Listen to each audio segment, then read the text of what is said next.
Hi, I'm Andrew Rodriguez, and welcome to PsychoBible. I'm continuing my series addressing the myths and misunderstandings about conversion therapy. And in this part, we're addressing something that is part myth and part fallacy. And that statement that we're addressing is that every medical association, such as the American Psychiatric Association, the American Psychological Association, the World Health Organization, the American Counseling Association, and any other associations you can think of, have debunked conversion therapy, they've declared it harmful and ineffective, and they've banned its practice. And in some respects, this statement is true because a number of these organizations have declared therapy for unwanted same-sex attraction and gender confusion to be harmful and declared these practices to be ineffective. And some of them, such as the organizations in other countries, such as in the UK and in other European countries, have banned the practice. But in other ways, this is a myth because a lot of the opponents of therapy say that the APA has said things that the APA has not actually said. Or they'll say that it's banned when it's not actually banned. They might say that certain states have banned the practice, but they leave out that it's only in certain states and it's only banned for minors. So they make it sound wholesale and they make it sound like pretty much there's a unanimous decision that this has to be stopped, this type of counseling. So it hasn't quite gotten to that point. So in some ways, this claim is a bit of an exaggeration. And it's really used to induce some sort of fear in people who are considering counseling someone or seeking counseling for this, because then there'll be some sort of punishment if they do so. So in some ways, it is a bit of a myth. But it is true that quite a large number of these organizations have issued statements condemning therapy for unwanted same-sex attraction. That is true. But what you'll see is that that's actually just an argument relying on authority, which is a fallacy. They'll claim that these organizations have debunked conversion therapy or debunked professional therapy for unwanted same-sex attraction. But really what these organizations are doing is issuing an opinion statement, not actual research. And most of these organizations are just echoing the APA, the American Psychological Association. So they're appealing to the fallacy of authority, where they're not looking at the merit of the statements and declarations by the APA and other organizations, but they're just looking to the source. And there's some assumptions that come with this argument. The assumption is that these organizations, such as the APA, are scientific organizations, meaning that there's an assumption that any sort of statement they release is based on objectivity, that there's no bias in their research or in their opinion statements, and that any statement they put out is only released after doing definitive and thorough research on the subject so that they can say without a doubt what it is they believe. And there's an assumption that the organizations or the people that are in the task force for these organizations have no personal skin in the game, that they're doing this in sort of detached manner, that they're just purely scientific, they don't have any personal stakes in the matter. Over the past couple of years, though, some things have been coming to light to the public that are revealing things that those of us in this field have known for years. The true canary in the coal mine in the world of psychology has been therapists in the field of counseling for unwanted same-sex attraction. We are the true canaries in the coal mine that have been trying to tell everyone how biased and unethical and ideologically possessed the APA and other so-called health organizations truly are. But they've been running a very effective smear campaign for decades so that it's left us being treated like pariahs. No one wants to touch us or even speak about us Even with this whole movement called the intellectual dark web that we see online, you don't see anyone interacting with psychologists who do reparative or reintegrative therapy or other forms of sexual orientation change efforts. They're still treated like lepers. So we've constantly been under persecution by academia, getting funding for research or getting our articles published in prestigious journals has been difficult, if not impossible. Constantly attacked in the media, misrepresented constantly. You see this all the time in movies and TV shows. Just last year, we had 2 movies being used as propaganda against our field. Government persecution through the bans against us. And in other countries, outright persecution if you practice sort of therapy, where you'll automatically lose your license or worse. So how did things get this way? Well, let's quickly review the history of homosexuality in the mental health field. Now, from the beginning, homosexuality was viewed as a sexual deviant behavior and was considered a disorder that could be treated. And as I've mentioned in previous videos, but what you see is there is a growing concerted effort to depathologize homosexuality. Individuals in the gay community wanted to remove stigma about their lifestyles, about their attractions, and about their behaviors and relationships. And so in the American Psychiatric Association, there is a concerted effort to infiltrate the organization and work their way up to the levels where they can make decisions about how homosexuality is viewed. And under increasing pressure, the APA in 1973 removed homosexuality as a diagnosis, at least as a diagnosis as is. It kept a couple other diagnoses until later editions removed it totally. For example, there used to be homosexuality in and of itself, not a disorder, but ego-dystonic homosexuality, a disorder, so that if you had a conflict over your same-sex attractions, you could obtain therapy for that. And the outcome or the goal of the therapy could go either direction, either toward accepting the same-sex attraction or to find some degree of heterosexual potential or decrease in the same-sex attraction. So there was still some freedom for client self-determination at the time, but that eventually was removed. So after the 1973 decision to remove homosexuality, which was pretty much just based on pressure from the gay activists, there was no research that was done, at least not adequately, and there was no consensus in the field either. There was a large number of psychologists and psychiatrists who were not in agreement about this change. Then in 1998, they issued a statement condemning reparative therapy, and they reiterated this in 2000. Continually, the APA has been depathologizing the sexual disorders and paraphilias. When the DSM-5 was released a few years ago, they removed gender identity disorder and replaced it with gender dysphoria. Now, what most people don't realize is it's not just a name change. Now, gender identity disorder meant that the lack of congruence between your view of your gender and your actual biological sex was a disorder in and of itself. Now, for years, the standard treatment was to make the body match the mind, but it still left open the possibility of making the mind match the body. However, not so with the way the DSM is now.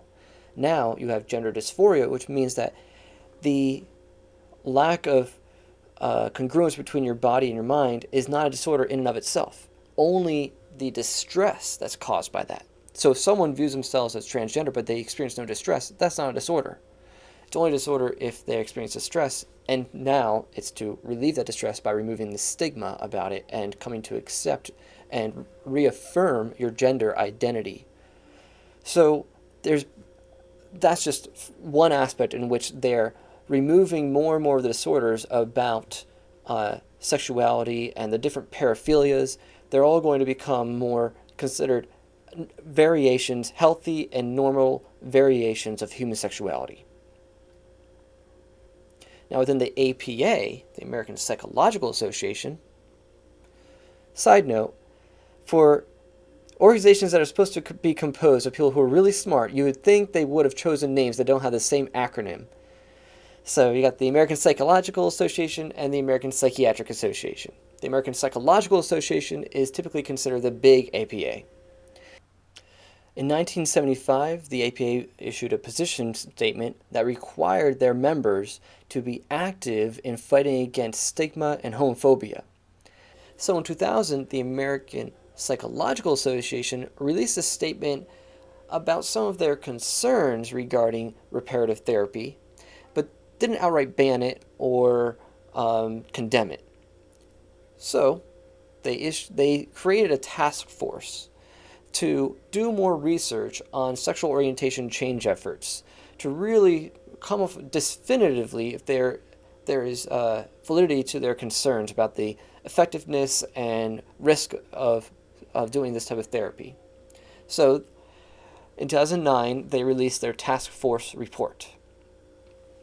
Now, officially, the APA promotes homosexuality and says that it's a normal variation of human sexuality, but when you look up their website and their official statements on what causes homosexuality, they'll say, we do not know.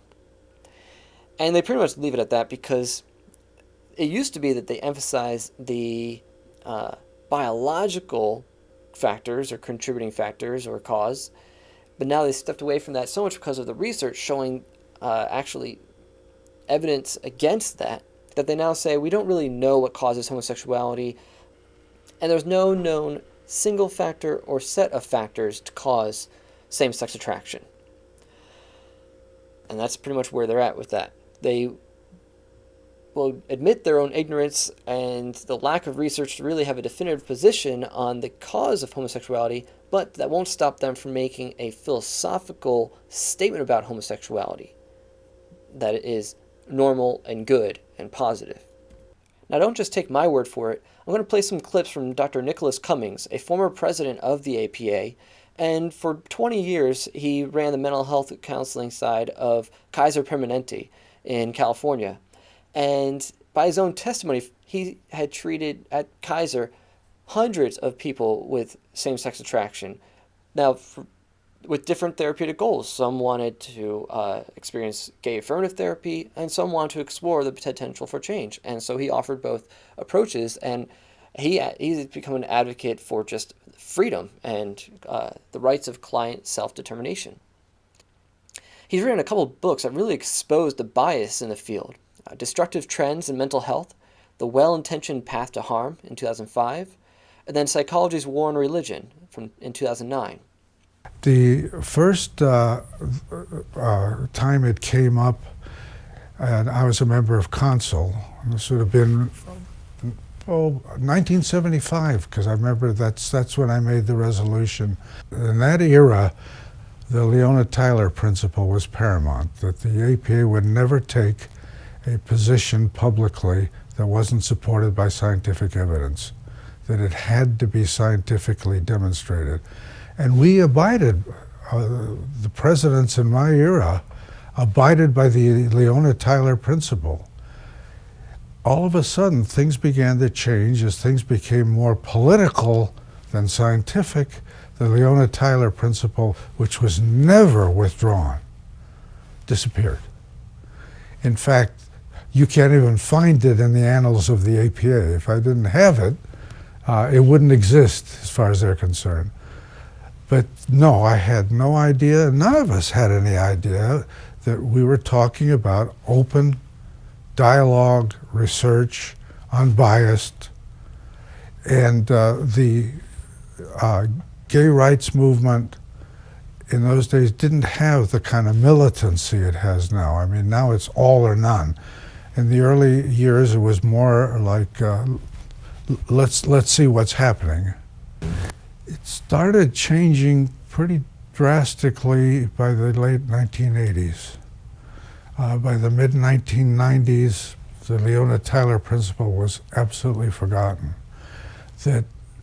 political stances seemed to override any scientific results.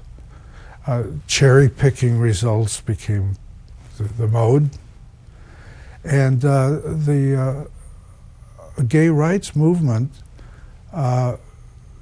sort of captured the APA. It's very interesting the way it happened. The APA bent over backwards to be understanding and open.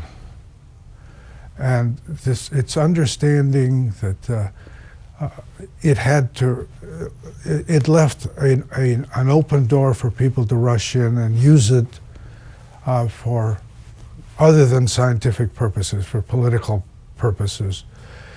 It was preceded by a number of issues. It became part of the movement for what one might call diversity. You want to bring all underrepresented peoples into psychology. And this is a very lofty idea on the surface of it. But when it becomes a bias, if I had to choose now, I would see a need to form an organization that would recruit straight white males, which are underrepresented today in the APA. We developed a group of psychologists that numbered around 200 to 250 that rotated themselves through all the offices of the APA. When a rule was passed that you couldn't serve more than X number of sessions on console or on a certain particular office, they would rotate. They would run for another office and then come back to console. So for years, about 200 to 250 people were running the APA, and they were a very select, inbred group. They were ultra-liberal, and anything that wasn't ultra-liberal was anathema. So that things like questioning some of the statements about gay and lesbian rights was not being accepted. It became a civil rights issue rather than a scientific issue. Now, I believe in civil rights. I was very active in helping gays be accepted in the APA. To this day, I am not opposed to gay marriage. I know I differ with Narth on some of these issues, but nonetheless, my position is that the person is the one who decides what they want to do with their orientation. And if somebody decides to be gay, I respect that. If somebody wants to marry a same sex, I respect that. But I also respect the right to disagree. And that's not allowed. You only hear one side of the issue. So let's talk about this APA task force that was developed to do really thorough research on therapy for unwanted same-sex attraction. First, this task force was composed entirely of gay activist psychologists.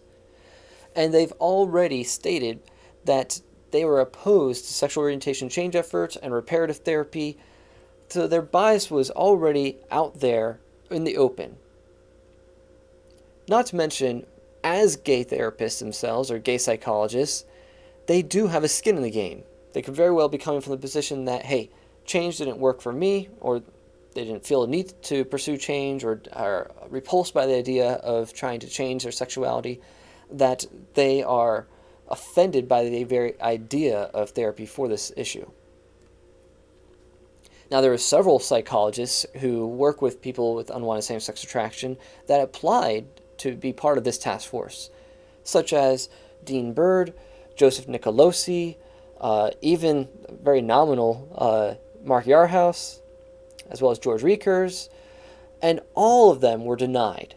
So this was a complete echo chamber that made up this task force. There was no diversity in their worldview and actually openness to investigating this issue. They can claim they had it, but if they already stated their opposition to sexual orientation change efforts and therapy for unwanted same-sex attraction, they're entering this with a decision made already. The latest thing about whether or not reparative therapy works, the committee that considered this would not allow anyone on the committee, as we well know, that does reparative therapy. And this kind of bias prevails in the APA, all under the scientific aura. Nowhere in their statements did they issue any sort of appreciation for a traditional worldview or the idea that gender complementarity is normative.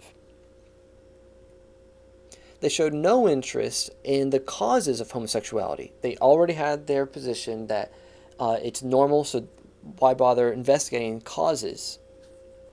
So although there's abundant research showing that homosexuality is associated with higher levels of mental health and drug and alcohol concerns, they still issued the statement that homosexuality is normal and just as healthy as heterosexuality. And they ignore the fact that there's a significant number of gay men who prefer sex with the anal intercourse without a condom. They had no interest in stories of change, whether anecdotal or through self-report surveys. They treated any reports of change pretty much dismissively and only cursory. They did not look into investigating those stories more and to find out what might be some of the factors that led to change in orientation. They had absolutely unfair standards of the research that they would include in their study, and they weren't consistent in applying it. They had an impossibly high standard for therapy for unwanted same-sex attraction that they would never have applied to any other form of therapy. And some studies that they use to support their own claims, such as claims that family factors, gender identity, or idea of gender inferiority and trauma aren't factors in the development of homosexuality, the studies that they used to support those claims did not meet their own criteria for inclusion in the study. They also discounted research if it was not published by more prestigious journals. But as Walter Schumm would say in his own experience as a journal editor, is you get blacklisted as an editor if you choose to publish research that goes against the LGBT narrative. So despite all that bias, let's look at what the APA Task Force actually says in their report. I've mentioned this already in my previous videos, but it bears repeating for this final video about the APA itself. On page 42, it reads, "Early and recent research studies provide no clear indication of the prevalence of harmful outcomes among people who have undergone efforts to change their sexual orientation or the frequency of occurrence of harm because no study to date of adequate scientific rigor has been explicitly designed to do so. Thus, we cannot conclude how likely it is that harm will occur from SOCE." They continue, "The limited number of rigorous early studies and complete lack of rigorous recent prospective research on SOCE limits claims for the efficacy and safety of SOCE." So, there's not enough evidence to prove whether or not it's harmful or beneficial or effective or ineffective. Page 43. "Given the limited amount of methodologically sound research, we cannot draw a conclusion regarding whether recent forms of SOCE are or are not effective." Then on page 72, they make a note that there's a lack of research on SOCE for children. Interesting they say that because this APA Task Force report is what is used primarily in the different states where they've banned therapy for minors. And yet the report itself states there's not enough research on children. Well, how are we going to know whether or not it's harmful or beneficial for them? We need to do more research. How can you do more research if it's banned? So despite the conclusions in the different subsections of this report about harm and effectiveness and about adolescence, the overall conclusion of the report stated that they still have concerns because there's a potential risk of harm. It's like they contradict themselves when they admit there's not enough evidence, and the evidence that we do have for harm is actually very little and not rigorous itself. And they discount so much other research, but they still say, well, we would not recommend it because there's a chance of harm. Now, they don't state whether or not it's more harmful than any other form of therapy, because therapy in general has a risk of harm. And this is in 2009, and this is still the main document that they have. But since 2009, as I've mentioned before, there's more research that has been done that actually addresses some of the gaps that they've brought up, or some of the deficiencies in the research that they brought up.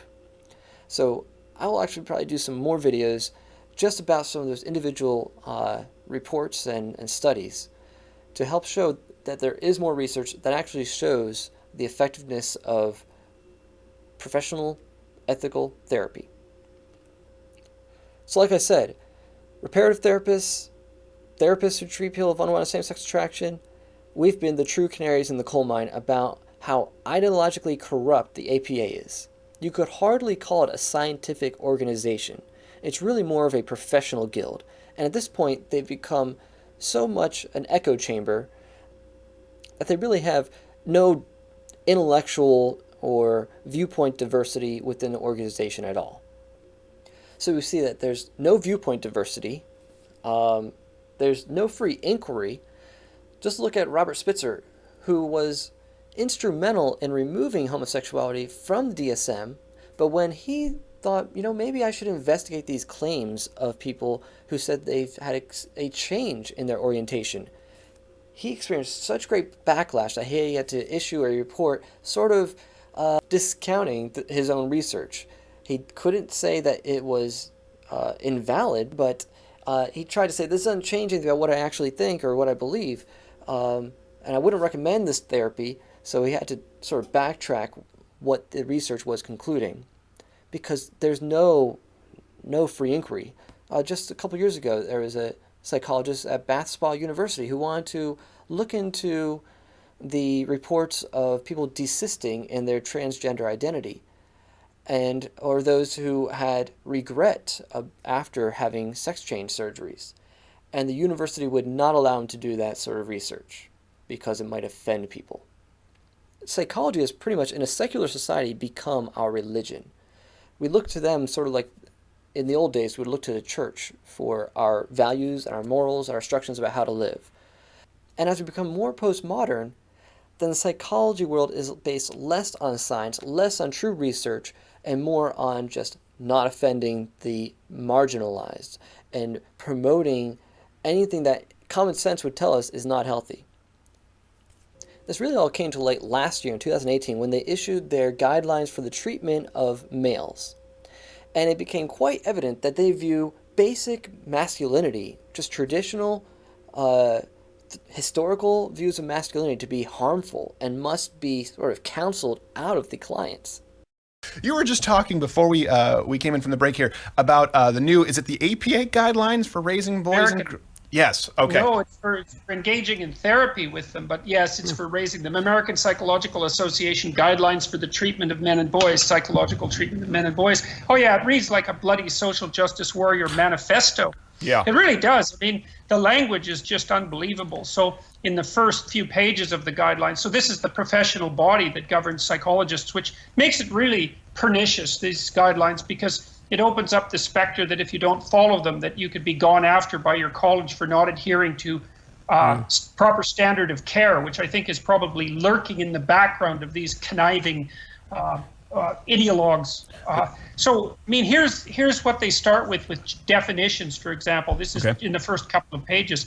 So, of course, the first thing we need to define is gender. And then cisgender is the next one, then gender bias, and then gender role strain, and then masculinity ideology, right? Yeah. So that's a nice one. And then gender role conflict, and then oppression and privilege. So, and that's the introduction to the entire document. And so it's not a guideline for the treatment of men and boys. It's a postmodern manifesto guised in the language of disguised in the language of psychological science. It's an absolutely appalling document. I'm embarrassed to be part of the same profession as the people who produced this. So now everyone's aware, whoa, this APA, they're just full of leftists. Well, we've been saying that all along. I wish you would have listened to us, and maybe now you'll actually start talking to us. What we need to do is have an open dialogue, no holds barred, and see where the research takes us. Right now, certain research does not get funded. The funding agencies cherry pick what they fund. If we have an open dialogue, we'll be much closer in the next 5 years to a resolution to all of this. But right now, we're in turmoil. If anything, the two sides have stiffened their positions. So next time someone tells you, well, the APA and all other major medical associations condemn reparative therapy or conversion therapy, remind them that, one, they're all echoing the same study, they're not all doing their own independent research, and the research is incredibly flawed, and on top of that, they still, in their 2009 report, admit that there's not enough research to conclude what everyone else is saying. If this was helpful for you, please hit the like button, share, save these videos, share this with people when you're online and you're having a debate about this topic. Please keep this as a resource. Thank you very much. The APA has become politically correct. Political correctness rules, not science. Sorry to say.